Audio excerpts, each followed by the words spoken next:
All right, for this video, we're going to cover the chi-square test of independence using JASP, right? Now, the chi-square test for association tests for whether two categorical variables are associated. Another way to phrase this is that this test determines whether two variables are statistically independent. For this reason, this test is also often referred to as the chi-square test of independence, also known as the Pearson's chi-square test or the chi-square test of association. Okay, however, for the rest of the discussion, I'm going to refer to this as the chi-square test of independence. Okay? Now, more specifically, it tests for the association or independence of two nominal variables. I would want to emphasize on the level of measurement involved uh, between the two variables is that they are in the nominal level. Now, you can test for ordinal variables. However, you will lose the extra information provided by knowing the order of the categories. This test does not distinguish between dependent and independent variables, although your study design might do, right? So it is important that we consider that the two variables that we would want to test whether there is an association between the two of them or not is that they are in the nominal level. Okay? Now, here, the chi-square test checks the null hypothesis that there is no association between two categorical variables. It compares the observed frequencies, okay, of the data with frequencies which would be expected if there was no association between the two variables. Now, most parametric models are based around population means and standard deviation. The chi-square model, however, is based on expected frequencies. Okay? So we will see within the outputs that we're going to generate using the JASP software, we will be computing for the expected frequencies, right? Now, in order to run a chi-square test for association or independence, you are required of the following, that there are two variables that are in the nominal level. For example, sex is a variable which is in the nominal level, right? And then there are two or more categorical groups in each variable. So for example, in this scenario here, we have one variable which is sex, and that there are two categories, female and male. And then let's say, for example, this one is the highest educational attainment, okay, and that there are four categories without graduation, college, bachelor's degree, and master's degree. Okay, so we have satisfied these two scenarios that there are two variables that are in the nominal level. Okay, and you might, looking at this, one variable here is sex, which is in the nominal level. Okay, and then this variable, which is the highest educational attainment, is in the ordinal level. Okay, because there will be hierarchy in terms of the educational attainment, right? And in that case, if at least one of the two variables would be in the nominal level, then you can opt to use the chi-square test for independence, right? Now going back, uh, to check whether we have satisfied this condition here, that there are two or more categorical groups in each variable. So here, sex has two categories. Highest educational attainment would have four categories. Okay? Hence, we can use the chi-square test of independence. Okay, now let's consider the following example. Say you conducted a survey of 120 people who have recently retired to determine whether there is an association between two nominal variables, that is time of the year and preferred holiday destination. Now, to do this, the 120 retirees stated which of the three holiday destinations they would prefer to visit. And that would be the UK, France, and Spain, and then the United States. Now, based on the four seasons of the year, okay, or the time of the year, which is spring, summer, autumn, and winter. Now, in this example, the time of the year will have four categories. That is spring, summer, autumn, and winter.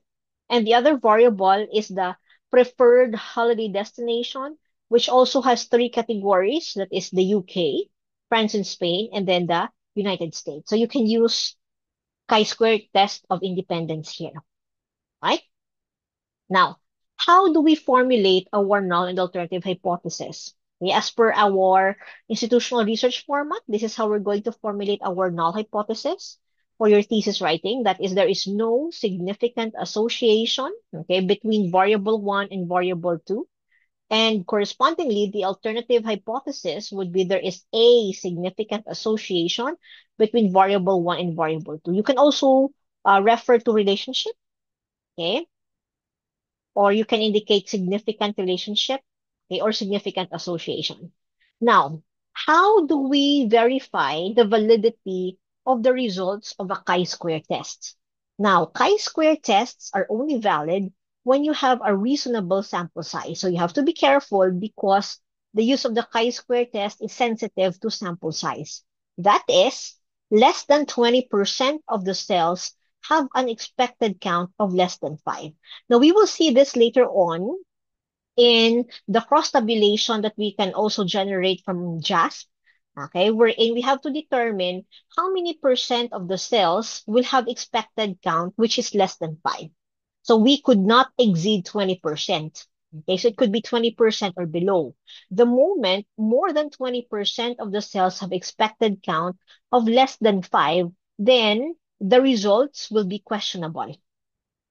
Okay, so the results may be invalid, right? And take note also, none have an expected count of less than 1.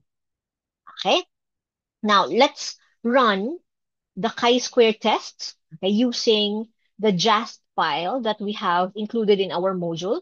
So you need to open the chi-square data.jasp file. Okay, so this is a fictitious data, right? Now here, the data set that we will be dealing with involves Titanic survival, which is a classic data set used for machine learning and contains data on 1,309 passengers and crew who were on board the Titanic when it sank in 1912. Now, we can use this to look at associations between survival and sex. Okay, the variables are labeled as survive and sex, right? Now, and when you open the file, okay, you can see two columns. The first column that you will see there pertains to the sex of the participants, okay? And the second column indicates whether they have survived or not, right? Now, in this example, there are two variable sex, which is a participant sex being male or female. And the second column is labeled as survive, which is coded as yes if the participant survived and no if they did not. Right? Now, here, once you've opened your JASP file, right, what you need to do is to click frequencies and choose contingency tables under classical. So look for frequencies, right? And in here, you are going to choose contingency table, right? Now, you will be presented with what we see here. Okay, so the contingency tables. Under that, since the data file contains only two variables, so you will see those two variables here. Okay. Now, by convention, the independent variable is usually placed in the contingency table columns, and the dependent variable is placed in the rows. Okay. Well, technically, we don't have an independent or dependent variable because the chi-square test of independence does not specify. So, okay. However, it would help, okay, if, let's say, for example, in your literature or your study design, may have an independent or dependent variable, then it would help if you put the independent variable as the column variable. Okay, so that is how we do or how we decide which variable is to be placed in the row or as the column variable. But the moment you interchange them, that would be fine. Okay. Now, once you open your chi-square data.jasp file in JASP, okay, add survive to rows. So survive will be placed to rows and sex will be placed in the column variable. Okay, so to transfer those two, you have to click the following arrows. Okay, So again, by convention, the independent variable is usually placed in the contingency table columns, and the dependent variable is placed in the rows. Okay? And here, following, all right, I need you to click on statistics. Okay, so in statistics, take the following options. We need to generate the chi-square, the Pearson chi-square value. We will generate the chi-square continuity correction. We will also generate the likelihood ratio. Okay? And then, under nominal, right, we keep in mind that the chi-square test of independence, okay, does not generate the degree of association that will exist between the two variables. And that is generated by having to include phi and Kramer's V. Okay? So under nominal, right, we will take contingency coefficient and phi and Kramer's V. All right? Now, next is we click cells. Now, under cells, we tick the following. We will need to generate the expected count because remember, we need to satisfy the condition in terms of the validity of the results that 20% and below of the expected count should be less than 5, right? Then we also need to generate the percentages, okay, for the row, the column. You can also include total, right? Now here, for the residuals, okay, we will generate the Pearson, okay? Now this one here is a form of post hoc testing which tells us if the observed counts and expected counts are significantly different in each cell. Okay, we take note that we refer to this only when there is significant relationship or association that we have generated in our chi-square test results. Disregard or there's no need to generate the Pearson residuals if the result is not significant. All right? Now, once we have generated the contingency tables, okay, now look at the contingency table that you will be generating in JASP. Okay. If you can recall, we have indicated sex in our column variable. Okay. Our row variable would be whether they survived or not. Okay. Now, how do we read the contingency table? For those who did not survive, okay, that our female is 127. So this is our frequency. For those who did not survive, that our male is 682. Okay, so meaning the total of those who did not survive is 809. Okay? Now, for those who survive, that are female is 339. For those who survive, that are male is 161. And there's a total of 500 of those who survive. Okay? The total number of female is 466. The total number of male is 843. Okay? Now, refer to the expected counts that you see here. Okay, so the expected count of those who did not survive that are female would be 288. Of those who did not survive that are male is 521. Okay, for those who survive that are female, expected is 178.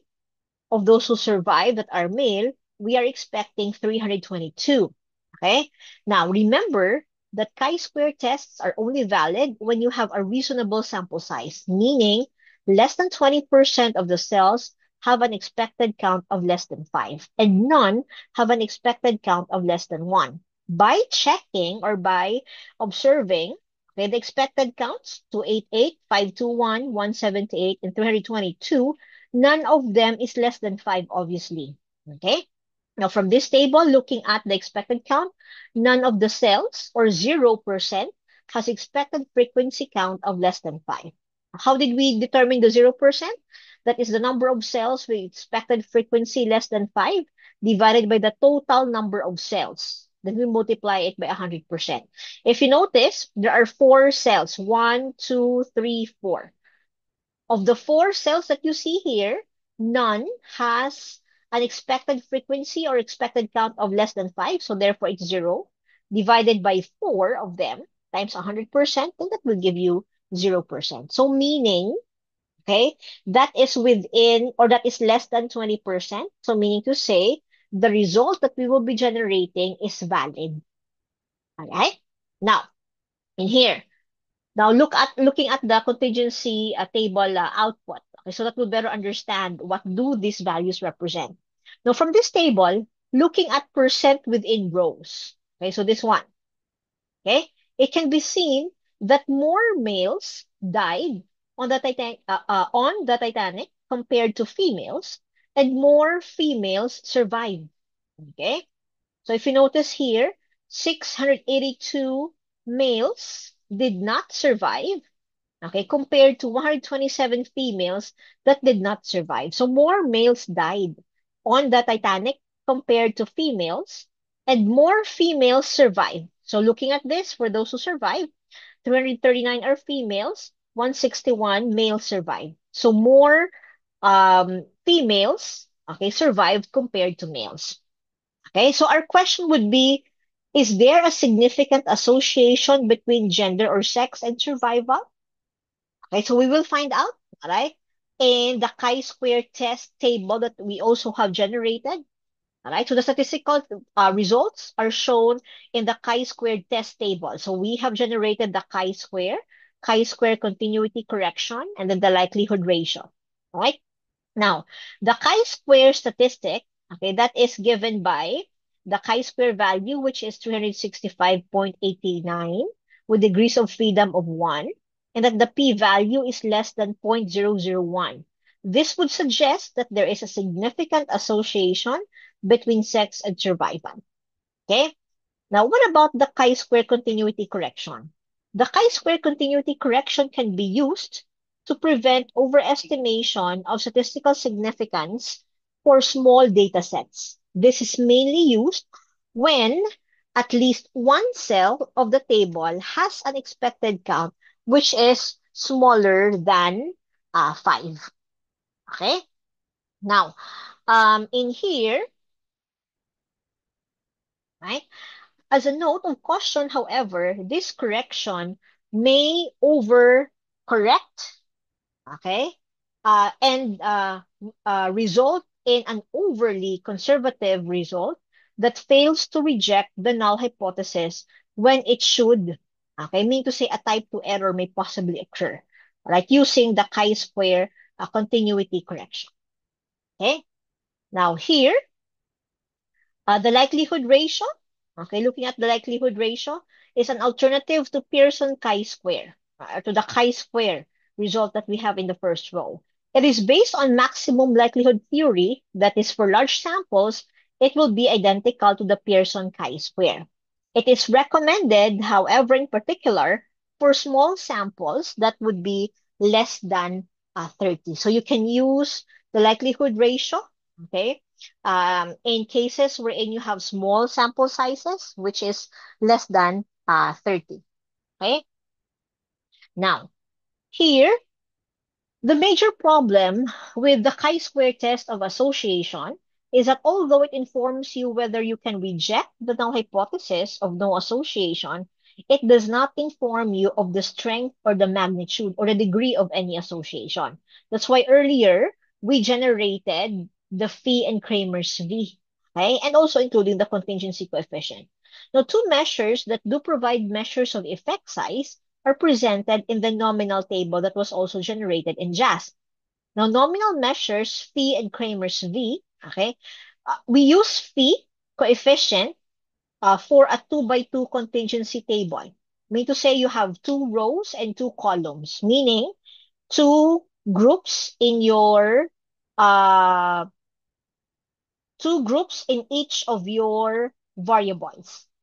Okay, so two rows and two columns in the contingency table that you have generated.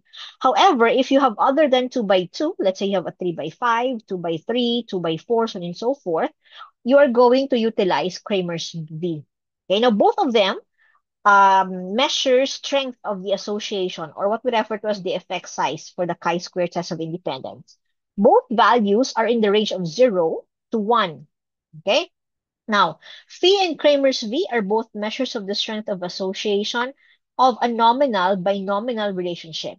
Phi is only suitable when you have two dichotomous variables or a 2 by 2 cross tabulation. Phi and Kramer's V will provide the same answer when you have a 2 by 2 cross tabulation, although Phi would usually be reported in situations. So the moment you have a 2 by 2 cross tabulation, Phi would be used. Okay?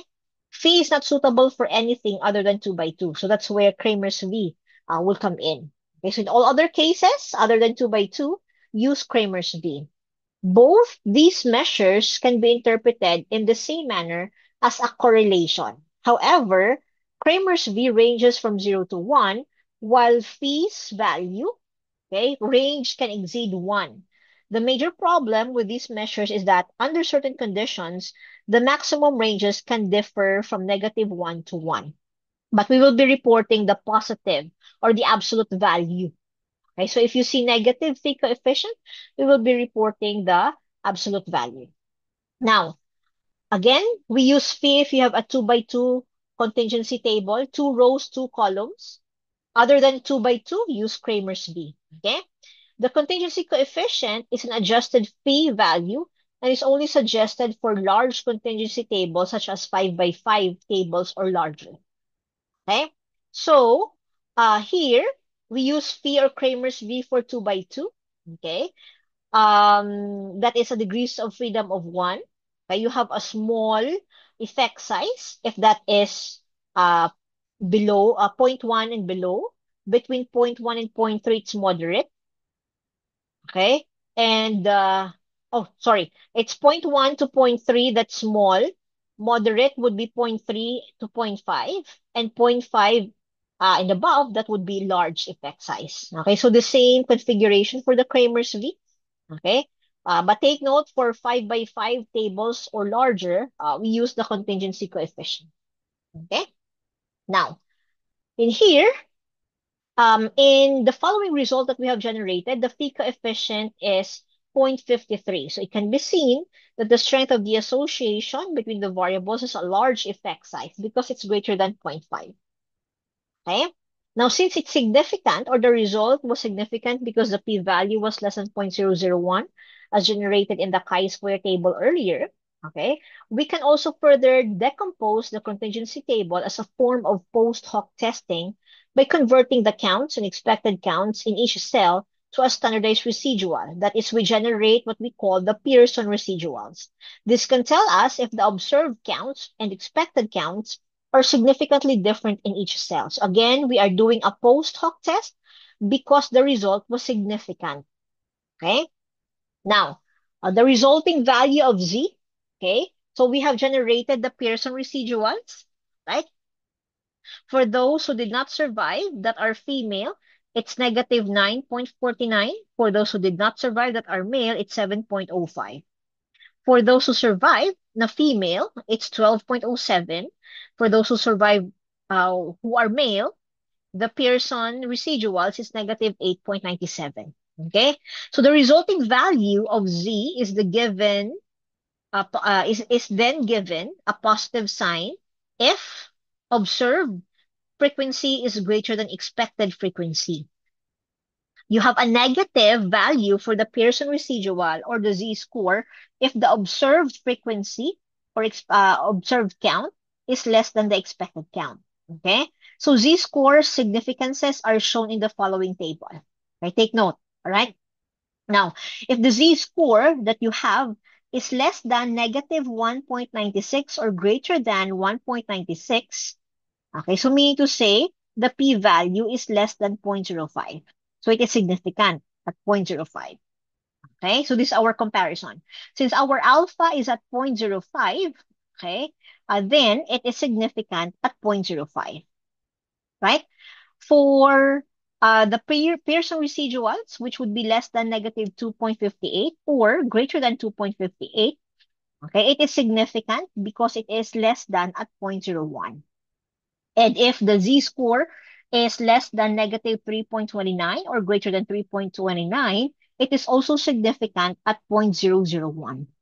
So when the z-scores are calculated for each cell in the contingency table, we can see that significantly fewer women died than expected, okay, and significantly more males died than expected.